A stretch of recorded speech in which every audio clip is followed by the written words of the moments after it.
welcome to the final episode for the season for Artists of the Night. We're going to end the series on a bang with a conversation with local artist Yuri Luzov. Now, Yuri is a multimedia artist, but primarily we're going to focus in on his 3D work, particularly his Fimo and polymer clay work, as well as his amazing and intricate and beautiful traditional clay work. Yuri, how are you today? I'm great. How are you? I am fantastic. Good to see you. Indeed. So Yuri, go ahead and tell us, if you'd like to, a little bit about your history. How has art played a role in your life? My journey started kind of by accident. I had a couple standout experiences when I was a kid that I think planted seeds in a big way. I was growing up in Ukraine. In the summer, I was spending my summers in Ukraine, my summer vacations from school, on a family homestead, and there was natural clay all over the place, and I just started playing with it and never really stopped. And another experience I remember very clearly is my cousin Andrei at one point grabbed a piece of clay in Belarus on a homestead that my maternal grandparents held down over there, and he just squeezed out a little kind of thing and threw it into a fire and fired it, and that fascinated me. I must have been maybe 5 or 6 years old, and it just kind of stayed with me. And creativity kind of runs in my family. My father was always very creative, did a lot of drawing and wood carving and various things. So I think it came naturally, and also the seeds were planted early on, and it just kind of manifested from there. Excellent. Now, when I first met you, most of the work that I saw of yours was primarily Fimo or polymer clay. Yeah, that kind of thing. Also, basically a random accident. I think maybe I have some degree of compulsion, and I just pick something up and stick to it and get sort of obsessed. So when I discovered the medium, I was just playing around and started messing with it, and ended up spending long nights into the morning in a basement and just playing with it. Never really did any research, never really studied it, and figured out different processes that were conducive on my own. And then later on, when I got more serious about it, I looked into it and realized, oh, people have been doing this Morini thing forever. It's actually a Roman glass technique from 2,000 plus years ago that got applied to polymer clay when it came out. I believe polymer clay was invented in the 80s at some point. And that's another thing I was exposed to in earlier childhood. My father made some things out of polymer clay back when you had to throw it into boiling water, and it was really crumbly, and you had to warm it up for a long time. It's difficult to work with. What we have now is much more usable. Excellent. So you developed a lot of your technique or your style with the polymer clay kind of on your own initially, it sounds like. More or less, yeah. It was kind of an improvised thing. I just spent a lot of time with it over the course of about 10 years. And then eventually I got exposed to local guilds and started to notice different techniques that were usable. But at that point, I was kind of in my niche already, and I just kept going with it.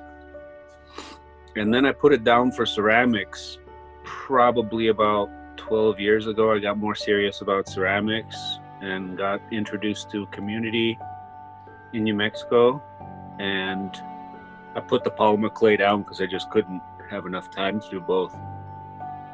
Can you talk a little bit about the community in New Mexico and actually maybe elaborate a little bit more on what, because your firing techniques are pretty unique as far as the larger clay community goes. Yeah, it's a kind of a niche thing that's making a resurgence in this country. Basically, it's based in traditional Japanese ceramics, onigama ceramics. which is a wood firing over multiple days, very labor intensive, and the effects on the surfaces are very unique in that a lot of pots go in unglazed, and the ash from the wood, when it gets hot enough, will melt and actually create a glaze. And another kiln that I often fire is based on traditional moonshiner kilns from the south in this country, where the moonshiners would use salt and they would pour it into a kiln when it's hot, which vaporizes it and creates its own glaze also.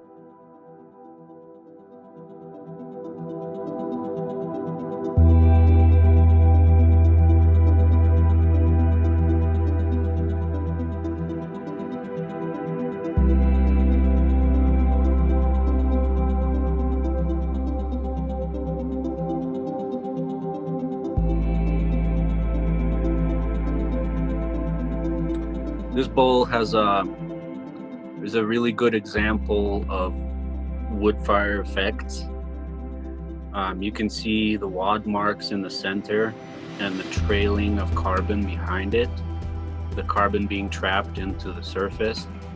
And this is, believe it or not, a piece of pure white porcelain that doesn't have any applied glaze to it.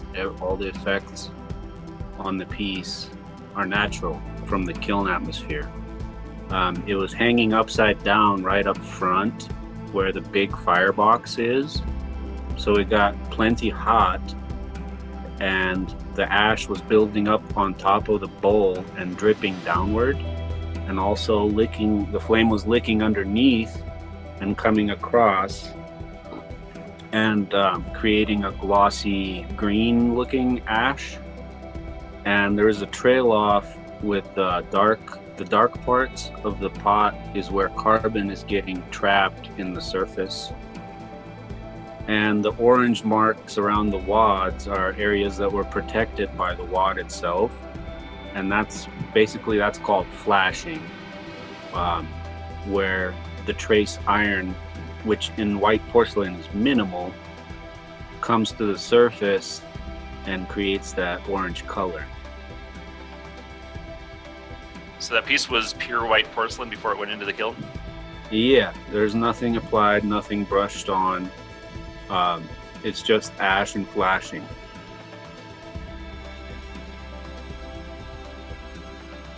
There are some really thick areas around the rim that show drips of ash. That's where the ash has melted to the point where it creates a hanging drip off the lip of the pot. Just a sought after effect. It's really pretty hard to get. It's kind of rare. It requires quite a bit of ash, and it has to melt, so it has to be really hot. That piece having been up front, it probably got to close to 2,500 degrees, really, really hot, over cone 12.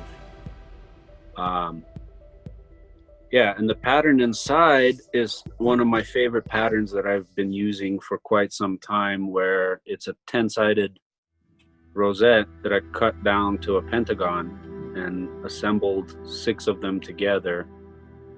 There's a geometric form called a dodecahedron. It's one of the Platonic solids, which are the 5 forms that have regular geometric faces, regular polygon faces, and make 3-dimensional forms. There are 5 of those. And I guess Plato was the one who discovered them, so they're named after him. The dodecahedron's a 12-sided form that has regular pentagons for faces. So that bowl, the pattern in the center, is built from 10-sided rosettes that are cut down to regular pentagons and assembled into 1/2 of a dodecahedron, 6 faces, and then stretched out to make it more of a hemisphere instead of a geometric hard angle pentagon form. Can you maybe talk us through the process of wood firing, and maybe even kind of compare it to what, like a traditional electric kiln? I know it's a very involved process. It takes a lot of time. Yeah, well, the basic difference is just the amount of labor. An electric kiln or a gas kiln, which is most commonly used now, doesn't take very long to fire, and there's no engagement really. Once you turn it on, the kiln does its thing and it just gets finished. There are a few steps in there that you have to participate in, but the fuel goes in automatically and the pots just slowly get hot, and then you're done and you just turn it off. And an electric kiln most of the time is an oxidation firing, so oxygen is very much in the environment, and a gas kiln usually is a reduction firing where the oxygen gets stripped out of the environment for the glaze effect purposes. So if you're doing mid-range firing, it's usually electric. If you're doing high content, high temperature firing, that's usually propane. Wood kilns are different in that you have to be engaged the entire time. You have to physically feed the fuel into the kiln. It takes round-the-clock attendance, and a big kiln, like the kilns I fire down in Taos, are 18 feet long. They're huge. There are thousands of pots in there. The crews are 10 to 16 people, and there's always somebody throwing wood in there. When the kiln gets hot, it's a wheelbarrow's worth of wood every couple of minutes. So there's a lot of preparation. Also, the atmosphere in the kiln is saturated with ash or soda, so that requires using what we call wads, which is a mixture of clay and a refractory substance, usually aluminum hydrate, or just fire clay and sawdust and things like that, just to separate the pots from the shells from the kiln furniture so they don't fuse when the ash melts. So everything just gets coated with ash. And with wood also, the longer you're able to hold the kiln at a high temperature, once you get past about 2400 degrees when the ash is actually melting, the longer you can keep the kiln at that sweet spot temperature, the better the effects. I want to know, Yuri, can you talk to us about your Fimo neckwear line? Is this a new fashion line that you'll be launching in the future? Yeah, it's a sort of hippie bling line. Nice. Yeah, I'm inspired by Flava Flav and the tradition of extreme gaudy neckwear. Mine's a lot lighter than a clock. Yeah, you can't tell time with it though, unfortunately. I might be able to do some kind of a sundial effect, maybe. I haven't done that yet, but thanks for the idea. Tell us a little bit about this mask we're looking at here. That's Jacek. I had built him in one session. Basically, I was sitting at home and I had the teeth left over from a demonstration that I did, doing a polymer clay demo, I believe, at some event. Might have been Meow Wolf Santa Fe, I don't remember exactly, but I had these teeth and I kept thinking, these look like teeth, I should do something with this. And I had a bunch of pattern that I had recently constructed, a bunch of different Marini canes, and I just started riffing on it. It's totally improvised. With those pieces, I have a tendency to build from the eyes out and just keep adding little sections. After messing around with tessellations and what kind of three-dimensional forms I can build from different two-dimensional tessellations, I call it millefiorigami. Nice. It's a bit of origami and a bit of millefiori, where I arrange the different patterns from canes. So I have a pretty vast vocabulary of different shapes I can produce after making beads and little things and pendants and things, and figuring out, most of the time I work with 45, 45, 90 triangles, equilaterals, and 30, 60, 90s. So I can get pentagons, hexagons, squares, octagons, and hexagon pretty easily. And I can do basically any kind of radial geometry. Once the triangle gets really, really acute, it gets kind of tricky. But all of that stuff I've been doing by eye and by muscle memory. So I just kind of eyeball how to pinch my canes into specific triangles. Gotten pretty good after doing a whole bunch of it. And Jacek just came together overnight and been really well received. He's a strange character, definitely pretty intense. He has some faceted black spinels in the eyes too. Really gives it a nice set of pupils. He got a lot of attention online. His name was actually given to him by somebody on the internet that I put out a question what I should name him. And I don't remember the exact wording the guy gave me, but Jacek means like somebody who travels in the spirit world, something like that. I have the exact wording the gentleman used, but I think it's a mythological creature that transcends this dimension, basically, is what I got the sense of. I'm improvising a lot, and I'm trying not to do the same thing twice. I'm always evolving my work.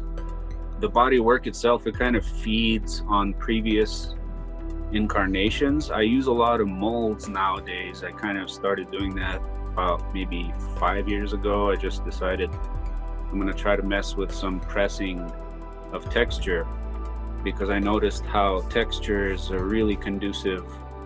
Big, heavy texture, almost bas relief, is really conducive to the wood fire thing. So I started making little stamps using found objects and sourcing different things from secondhand stores or 3D prints online.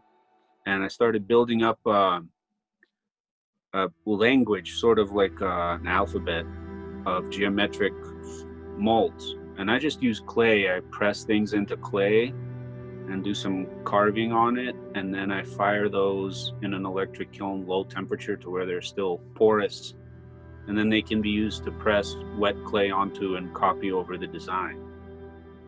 And so I decided, because I had an established fascination with geometry from the polymer clay practice with all the tessellated geometric work I was doing, and I'm really, really interested in Islamic design and the tradition of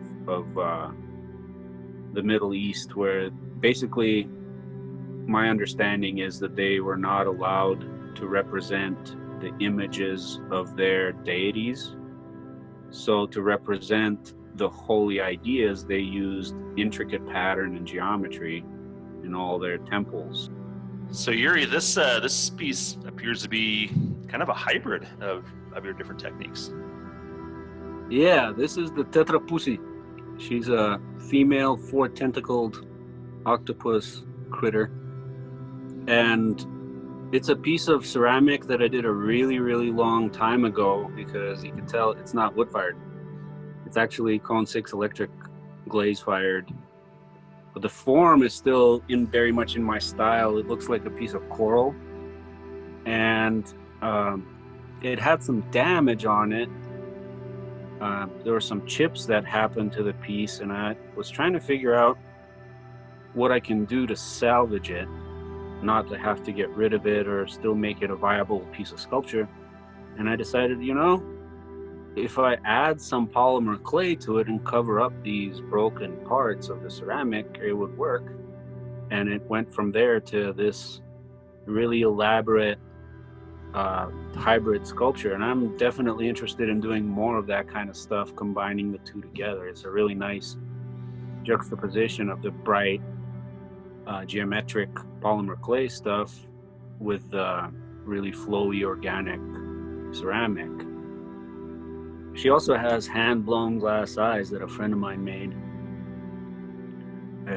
that are done using gold fume and clear glass. So she has really nicely glowing, bright eyes. That's a feature of the polymer clay that I use that's really nice, is it responds to ultraviolet blacklight. and it has a fluorescency to it under blacklight, and it also has a glow-in-the-dark property. So she really lights up. It's almost like bioluminescence. This is probably one of my favorite pieces of yours. I have a lot of favorites, but this is one of them. Can you talk about it a little bit? Yeah, this is probably the most recent ceramic piece that I did, and it was fired this year in the fall. Totally natural surface from the Onagama kiln, so it's ash and flashing surface on a kind of a gray stoneware, and it has a really dark metallic quality to it, and it's kind of a Lovecraft tribute. It has really nice flowy tentacle kind of forms to it that I've been developing for a long time. I feel like this is probably an example of the most successful execution of the spirals that are all coil-built hollow tubes, very slowly and meticulously constructed. It's very thin and light, which is conducive to the firing being successful without too many accidents, cracks, explosions, all that kind of stuff that happens in the kiln.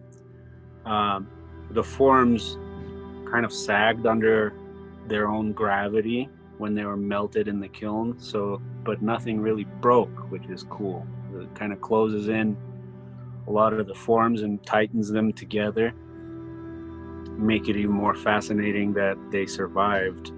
And it's kind of a play on Cthulhu, the great old one. The openings, the round openings, they're eyes that I'm intending to maybe do another hybrid version with the polymer clay geometry, or maybe hand-blown glass from a collaborator. And down below, where there's kind of like a forked tongue looking chin, I'm thinking about putting some tentacles underneath that are colored glass, that are flowing like a beard. And it's designed to hang on a wall. So the interior geometry, where it has that 16-sided mandala in the center, is like the open mouth. If you look deeper in there, there's some teeth that come up from underneath. There are 4 teeth, and from the top. So it's kind of like the whole face is a big open mouth with some eyes that's framed out in tentacles. Yuri, someone who has creativity plays such a significant role in their life, do you have any advice out there for budding artists or people that are interested in doing creative work? I just think it's a matter of dedication. For me, it's been more of an obsession, which is not necessarily healthy, but I'm trying to find balance with it. It has a tendency to overtake my whole life and kind of subvert other dimensions of my existence, and kind of like really get tunnel vision sometimes and ignore things that I shouldn't. But with creativity and getting anywhere with technique or being able to express yourself, a lot of times I run into people saying that, well, I draw, but it doesn't look good, and people have a tendency to give up too early. I think it's important to spend time and continue to spend time and try not to be too judgmental about outcomes, and continue to engage with it in an open and excited way. I feel like I'm a kid in a candy store basically all the time at this point, but it takes quite a bit to establish the technique and the comfort and the skill to be able to execute things on a level that's comfortable. And from there, it's basically like a musician practicing their instrument and their theoretical knowledge for a while with dedication and pushing through it and being persistent until it becomes basically second nature, and it's effortless and it just flows out. At this point, I just feel like there's a cornucopia of things I can imagine and execute, and I'm reminded of some Da Vinci quotes that I recently encountered at a show of his replicas of his works, his machines that traveled through Colorado recently. A lot of what he was saying was that he wasted his life and wasted his time because he could imagine so much more than he could actually accomplish. And he was really kind of self-deprecating about wasting time on frivolous human things as opposed to these divine pursuits of creativity and imagination. I'm not quite like that, but I definitely feel a sense of there's so much more than I can imagine, that I can ever execute. And that kind of makes me sad in a way, but also it's not too much of a big deal. I can handle it. Whatever I'm able to manifest in my lifetime's good with me for now. Well, and at this point, you've manifested so much, and you continue to manifest, and I can only imagine how much more you're going to manifest into the future. Yeah, I'm trying to stay prolific, stay dedicated, spend as much time as I can in the studio. One thing I have a tendency to struggle with is the mood. I have to be kind of in a specific mood to want to do things. And I need to really get over that and just push through. That's another blockage. I feel good in order to be creative. A lot of the times, if I don't feel it right away and I get in there and I start working, it kind of comes naturally, gets me back in that zone. But as far as advice, basically just keep doing it. Spend as much time as you have and as you can being creative and learning and exploring different media and different niches too is great, because eventually something just clicks. I was lucky, I feel, in a really big way, that it just kind of naturally fell into my lap. A lot of these chance meetings with the kiln community and the media that I work with now happened to me in a way that's just luck. Even having cousins pulling clay out of as a small child, and making magic with them, Yeah, I think that's key too for people in general, is to plant seeds when kids are young and bright-eyed and interested and curious and sponge-like. It's important to expose them to as many different things as possible to see what clicks, and then reinforce that and follow through and support it as much as possible. Creativity and arts are really beautiful things, and they make for such a fulfilling life and add so much dimension to the existence. More funding for that would be great. If we spent, as a country in general, if we just invested more in those programs. I'm really lucky to have good friends and good facilities around here to have access to, and continue in my mission to bring beauty to the world and try to make people happy. I feel like beautiful things just kind of put people in the moment and give joy unequivocally. It's just across the board. It's always accessible, and I can't really think of anybody in humankind who doesn't respond to beauty. It's you're probably right. We're probably wired that way. I think so. I think it's natural. Yuri, thank you so much for your time today. It's been an absolute joy, as always, to speak with you about your art and your work, and I feel like we've maybe only scratched the very surface of a lot of your concepts and a lot of your ideas at this point, but I think it's a good intro for a lot of people. And to those of you who are watching, thank you so very much for your time and listening to us talk. We will have some social media links here provided, so if you'd like to take more time to explore Yuri's impressive body of work, which is pretty vast and comprehensive, and as we've been discussing, still consistently expanding. But yeah, Yuri, thank you so much for your time. Thank you very much. I appreciate it. Awesome. And bye, everybody.